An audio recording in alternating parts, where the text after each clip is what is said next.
आपण सर्व मुस्लिम बांधव या ठिकाणी हा मेळावा आयोजित करताय। खरंच एक सर्व समाजामध्ये उदाहरण देण्यासारखी गोष्ट। आज आपल्या सर्वांना अनंत भाऊंच्या निमित्ताने मी त्यांच्या पुढील भविष्यासाठी शुभेच्छा देतो।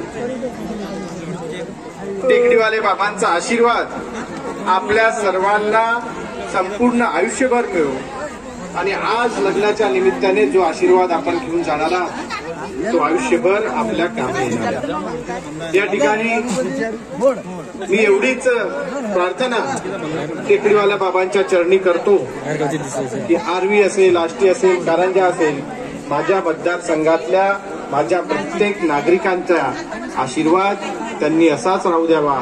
ज्या टेकडीवर ते बसलेले आहेत त्या टेकडीवरनं आपला आशीर्वाद आमच्या सर्वांवर राहू द्यावा। असेच समाज उपयोगी कार्य त्यांच्या प्रेरणेने येणाऱ्या भविष्यात आमच्या सर्वांकडनं होतील। आपल्या सर्वांना परत एकदा शुभेच्छा देतो। या कार्यक्रमाच्या निमित्ताने आपण मला बोलवलं, माझा सन्मान केला आणि माझा त्या ठिकाणी मला आपले भावना व्यक्त करण्याचा संधी दिली, त्याबद्दल मी आयोजक कमिटीचे सुद्धा आभार मानतो। जय हिंद, जय महाराष्ट्र।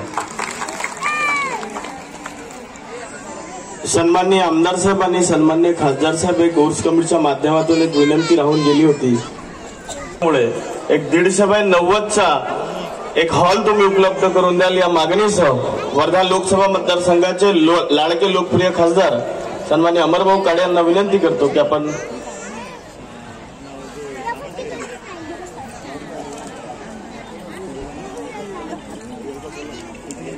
सन्माननीय अमरभाऊ काळे यांना विनंती करतो की आपण आजच्या कार्यक्रमाला संबोधित करावं।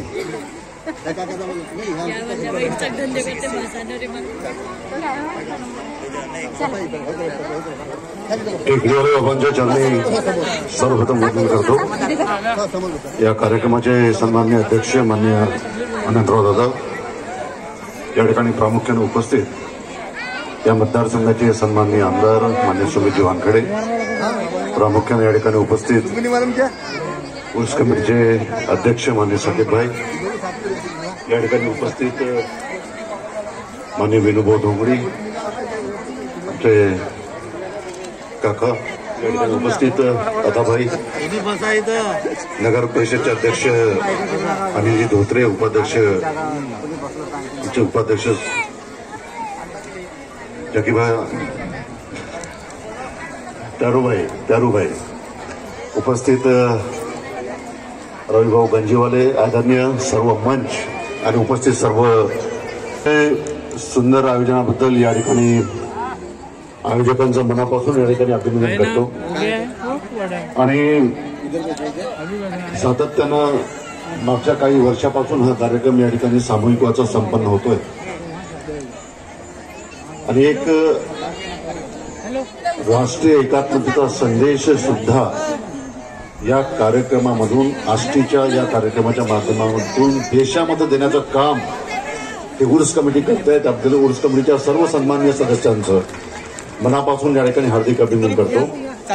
वास्तविक आता आज काही जास्त बोलण्याचा दिवस नाही की हे सर्व नववधू जे आपल्या नवीन आयुष्याची सुरुवात सध्या करणार आहे, या सर्वांच्या आयुष्यामध्ये सुख, समृद्धी आणि समाधान हे तुमच्या आशीर्वादाने, या ठिकाणी टेकडीवाले बाबांच्या आशीर्वादाने यांच्या आयुष्यामध्ये लाभेल।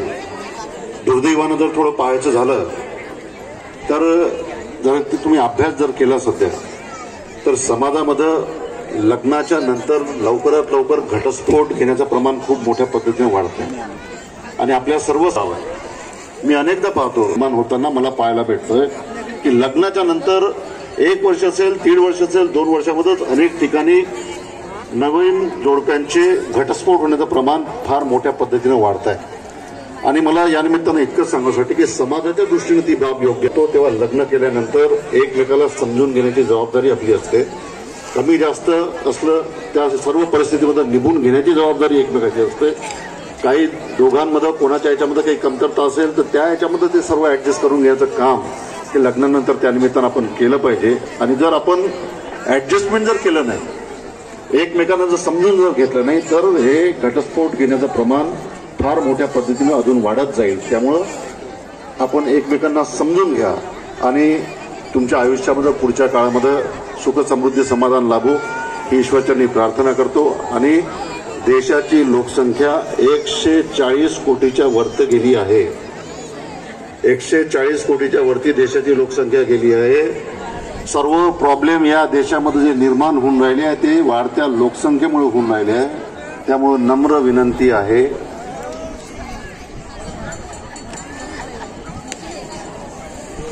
पहिले हम दो हमारे दो होतं, पण आजची वेळ हम दो हमारा एकची आहे।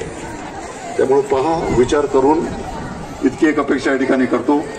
आणि पुढचं तुमचं सर्व आयुष्य याच्यामध्ये पैसा कमी असला तरी चालेल, घरामध्ये पैसा कमी असला तरी चालते, पण तो घरामध्ये समाधान पाहिजे, समाधान पाहिजे। राजकीय क्षेत्रामध्ये आम्ही काम करतो, राजकीय क्षेत्रामध्ये काम करत असताना आता बरेचदा मी आता रात्री दौऱ्यावरनं कधी 1:30 वाजता येतो, 2 वाजता येतो।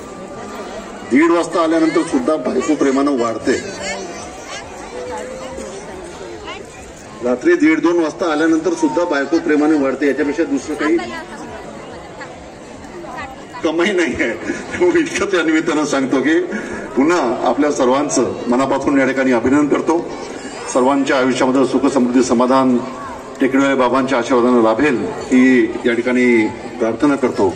सुंदर आयोजनाबद्दल सर्व उर्स कमिटीचं मनापासून अभिनंदन करतो।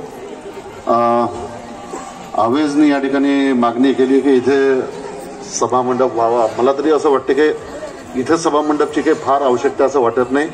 सभामंडप जर या ठिकाणी घेतला तर समोरच्या आपल्या दर्ग्याचा शो त्या निमित्तानं बिघडून जाईल असं माझं स्वतःचं वैयक्तिक मत आहे। यहाँ पे अगर अपन लेंगे हॉल तो ये जो नजारा है, ये नजारा कहीं तो भी डिस्टर्ब हो जाए, इसलिए हॉल अगर लेना है तो कहीं दूसरी जगह अगर ले सकते हैं तो उसका विचार करना चाहिए।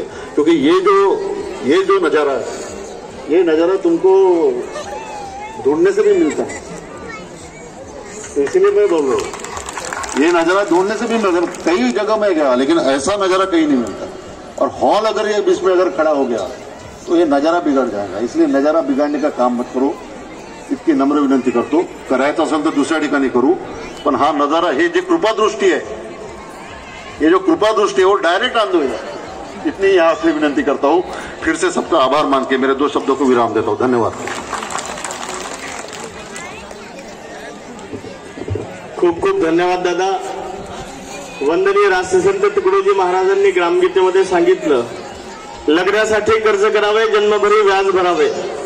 लग्नासाठी कर्ज करावे, जन्मभरी व्याज भरावे, लग्नासाठी कफल्लक व्हावे, कोण्या देवी सांगितले। या उक्तीप्रमाणे नक्कीच आमची उर्स कमिटी प्रामुख्याने काम करत आहे। आमच्या उर्स कमिटीसाठी एकदा जोरदार ताड्यांनी आपण नक्की स्वागत केलं पाहिजे।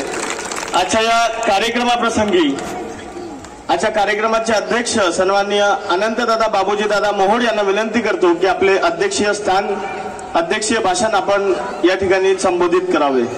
कि अभी सूरज डूबा है, जरा शाम होने दो। अभी सूरज डूबा है, जरा शाम होने दो। मैं खुद लौट जाऊंगा, पहले मेरा काम होने दो। मुझे बदनाम करने का बहाना ढूंढते क्यों हो, मैं खुद हो जाऊंगा बदनाम, पहले मेरा नाम होने दो। मी विनंती करतो सन्माननीय विनोदजी पाटील यांना की त्यांनी मंचावर यावं।